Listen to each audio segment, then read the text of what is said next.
10 fingers channel में आपका स्वागत है। आज हम कक्षा 10 की गणित में प्रश्नावली 9.1 का प्रश्न क्रमांक 8 हल करेंगे। प्रश्न इस प्रकार से है।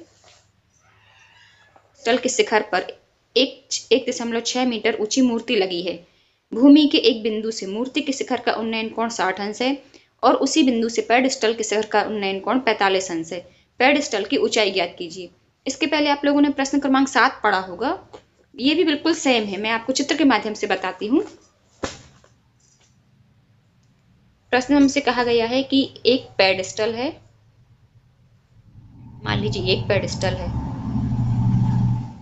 और इस पर एक मूर्ति रखी हुई है।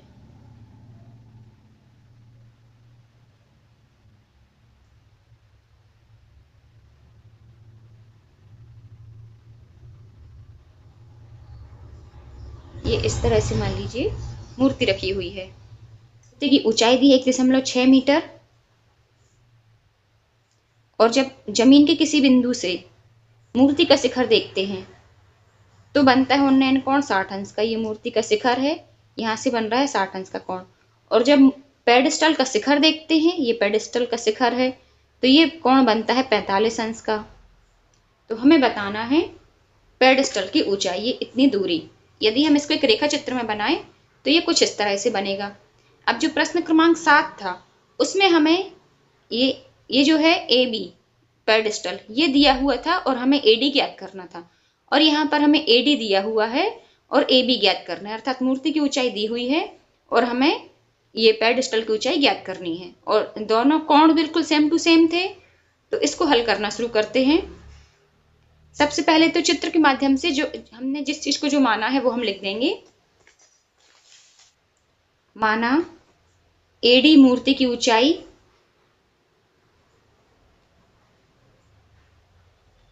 ये 1.6 मीटर है और यही है मूर्ति की ऊंचाई।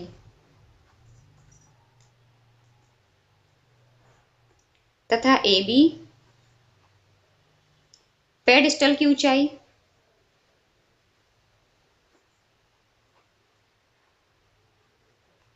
और ये हमें ज्ञात करनी है।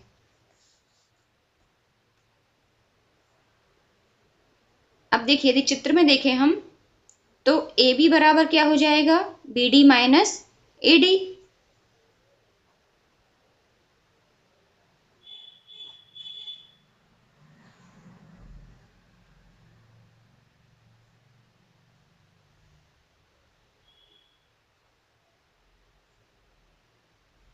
और एडी हमें दिया है 1.6 मीटर, तो ए बी बराबर हो जाएगा बी डी माइनस 1.6। ये हमारा बन गया समीकरण नंबर 1। अब यहाँ पर हम लिख सकते हैं सी भूमि पर कोई बिंदु है जिससे मूर्ति के शिखर का उन्नयन कोण 60 अंश है और पेडस्टल के शिखर का उन्नयन कोण 45 अंश है। यदि हम ये 2-3 लाइन लिखेंगे तो क्वेश्चन थोड़ा सा बड़ा हो जाएगा और आपको ये सब लिखने से कोई एक्स्ट्रा मार्क्स नहीं मिलेंगे, तो हम सीधा सीधा लिख देते हैं सी भूमि पर कोई बिंदु है। तो हम लिख सकते हैं चित्रानुसार, एक बार हो गया है, दोबारा लिखने की आवश्यकता नहीं है। एंगल डी सी बी बराबर 60 अंश, एंगल ए सी बी बराबर 45 अंश, एंगल बी बराबर 90 अंश। और एडी का हम पहले बता ही चुके हैं। अब हम इसमें लगाएंगे tan 60 डिग्री। tan ही क्यों लगाएंगे, साइन या cos क्यों नहीं लगाना है, क्योंकि tan लगाएंगे तो हमें आधार प्राप्त हो जाएगा BC और आधार दोनों में कॉमन है। यदि हम 60 अंश वाला कोण लेंगे तो भी आधार BC रहेगा और 45 अंश वाला कोण लेंगे तो भी आधार BC रहेगा। यदि हम साइन या cos लगाएंगे दोनों कर्ण अलग अलग हो जाएंगे। तो हम लेंगे समकोण त्रिभुज। पहले हम 45 अंश वाला ले लेते हैं ए बी सी में tan 45 डिग्री, जहां समकोण बनता है उस बिंदु को हम बीच में लेते हैं। tan 45 डिग्री बराबर ये हमने पढ़ा हुआ है LA अपॉन KKA। तो इसी के बेस पर हम लगा देंगे ये होता है साइन, ये ए होता है कॉस, और ये वाला टेन, है ना। लंब आधार कर्ण और यहाँ पर कर्ण कर्ण आधार। टेन 45 डिग्री लंब बटे आधार। टेन 45 डिग्री होता है 1। लंब इसमें हमारा है,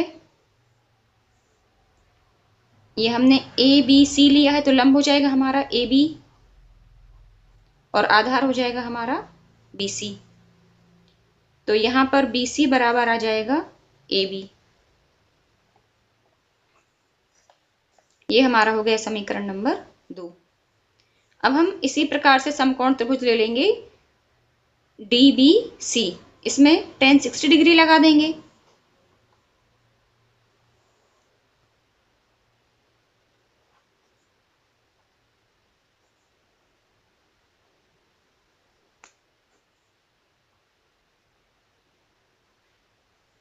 ये है हमारा समकोण त्रिभुज D B C.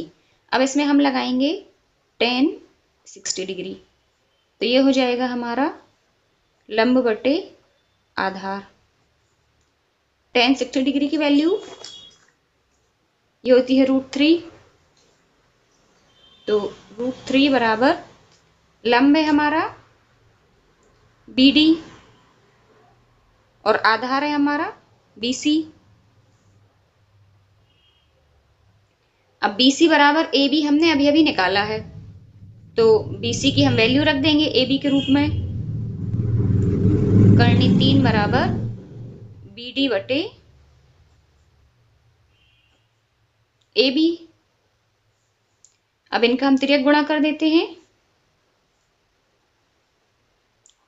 A B Karni 3 बराबर बी डी, ये आ गया। ये हमारा बन गया समीकरण नंबर 3। अब हमारा जो समीकरण नंबर 1 है हम वो लिख लेते हैं। ये है ए बी बराबर बी डी माइनस 1.6, ये समीकरण नंबर 1 है। और समीकरण नंबर 3 है हमारा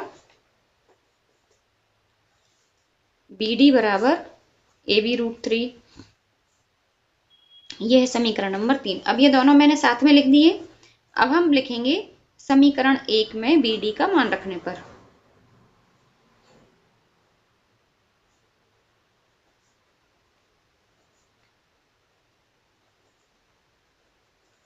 तो हमारा समीकरण नंबर 1 ये है, बस इसमें हम डायरेक्ट अब मान रख देते हैं।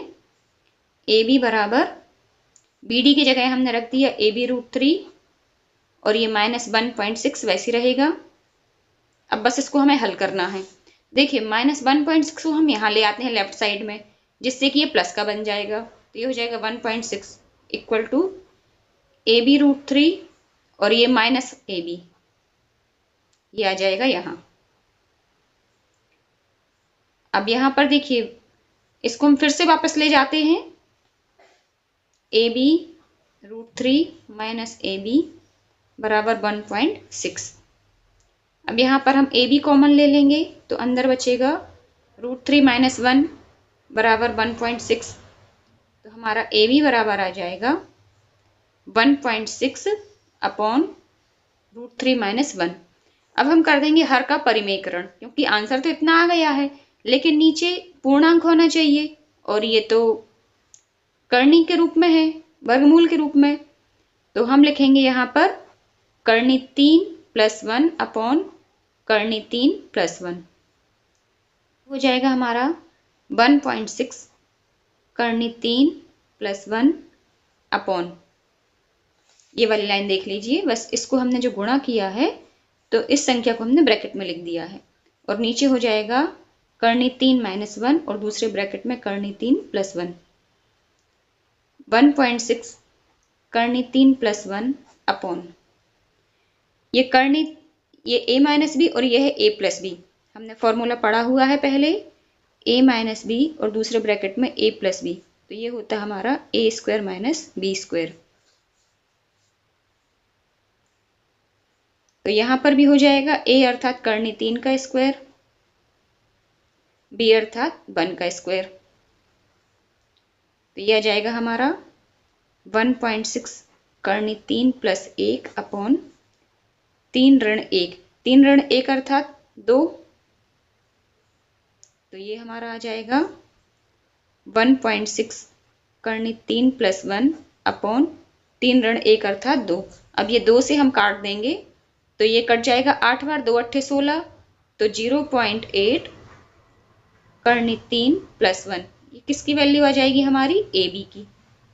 ये चल रहा है ना ऊपर से ए बी,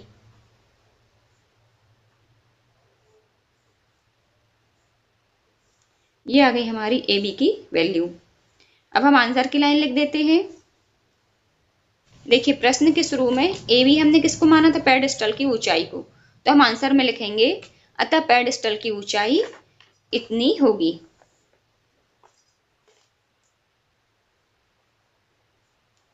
अतः पेडस्टल की ऊंचाई ए बी बराबर 0.8 करनी 3-1 मीटर होगी। देखिए आप लोगों को ये जो प्रश्न है ये बिल्कुल शॉर्टकट तरीके से नहीं करना है। ये लाइन आप लोग को शायद दिख नहीं रही होगी, ये इस तरह से लिखना है, अतः पेडस्टल की ऊंचाई ए बी बराबर इतने मीटर होगी। देखिए जब ये क्वेश्चन हम करते हैं तो इस बात का ध्यान रखें कि हमें ये बहुत ज़्यादा शॉर्टकट में नहीं करने हैं।